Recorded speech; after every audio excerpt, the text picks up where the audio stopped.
அமுதென்று பேர். அந்த தமிழ் என்ப தமிழ் எங்கள் உயிருக்கு நேர், உயிருக்கு நேர்.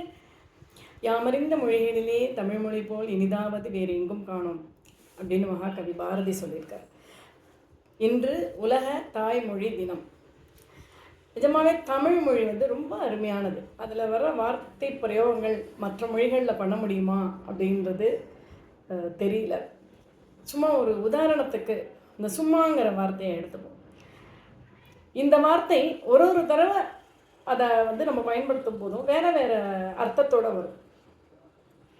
சும்மா ஏன் தொணத்தொணாங்கிற அப்படிங்கும்போது எதற்காக மறுபடியும் சொன்ன விஷயத்தையே சொல்கிற அப்படிங்கிற மாதிரி. சும்மா விளையாட்டுக்கு தானே சொன்னேன் அப்படிங்கும்போது நான் இதை நிஜமாக சொல்லலை, ஜாலியாக கிண்டல் பண்ணுறதுக்காக தான் சொன்னேன், அதுக்கு போய் கோச்சிட்டியா அப்படின்னு கேட்குற மாதிரி. சும்மா வீட்டில் சும்மா தானே இருக்க, இந்த வேலையை செய்யக்கூடாது அப்படின்னு கேட்கும்போது அந்த இடத்துல வெட்டியாக இருப்பதுக்கா அப்படிங்கிற மாதிரியான மீனிங்கில் வரும்.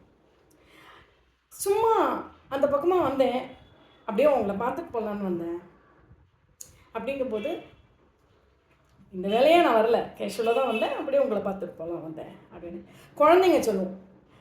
அம்மா நான் சும்மா உங்க கூட வரேன், நான் எதுவும் கேட்க மாட்டேன் அப்படின்னு சொல்லுவோம்.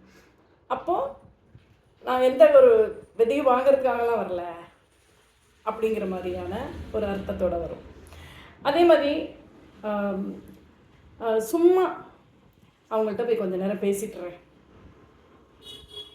பாவம் அவங்க தனியாக இருக்காங்க அப்படிங்கும்போது அந்த இடத்துல அவங்க தனிமையை போக்குறதுக்காக நீ கொஞ்சம் நேரம் பேசு அப்படிங்கிற மாதிரியான ஒரு அர்த்தத்தோடு அது வரும். இது மாதிரி இன்னும் நிறைய இந்த சும்மாங்கிற வார்த்தையை நம்ம சும்மா சும்மா யூஸ் பண்ணுவோம். அதுக்கு முன்னோடத்துக்கு ஒரு அர்த்தம் இருக்கும். இது மாதிரி வார்த்தை பிரயோகம் வேறு எந்த மொழியிலையும் பண்ண முடியுமான்னு தெரியல. இது நான் ஒரு இடத்துல படித்ததில் பிடித்தது, அதை நான் உங்களுக்கு ஷேர் பண்ணுவேன்.